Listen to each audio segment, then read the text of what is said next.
কলকাতায় ২৬শে জানুয়ারি প্রজাতন্ত্র দিবসের কুচকাওয়াজের মহড়া শুরু হতেই ফিরে এলো সেই আতঙ্কের স্মৃতি। সেনা জওয়ান অভিমন্যু গৌরকে পিষে মারার সেই ঘটনা থেকে শিক্ষা নিয়ে এবছর আঁটোসাঁটো নিরাপত্তার মধ্যে শুরু হলো কুচকাওয়াজের মহড়া। গত বছরের তুলনায় এবছর নিরাপত্তা বাড়ানো হয়েছে অনেকটাই। ত্রিস্তরীয় নিরাপত্তার মধ্যে চলছে মহড়া।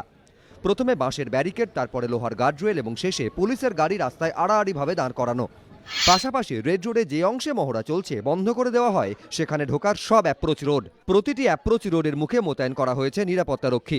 গত বছর জানুয়ারি মাসে রেড রোডে প্রজাতন্ত্র দিবসের মহড়া চলাকালীন বায়ুসেনা জওয়ান অভিমন্যু গৌরকে পিষে মারে একটি বেপরোয়া গাড়ি। ঘটনায় অন্যতম অভিযুক্ত তৃণমূল নেতার ছেলে সাম্বিয়া সোহরাবি গাড়ি চালাচ্ছিলেন বলে অভিযোগ। ঘটনার ৩ দিন পর পুলিশের জালে ধরা পড়েন সাম্বিয়া। সেই ঘটনার পুনরাবৃত্তি যাতে না হয় সে বিষয়ে এবার বাড়তি সতর্ক পুলিশ প্রশাসন। সঞ্চয় মিত্র, এবিপি আনন্দ, কলকাতা।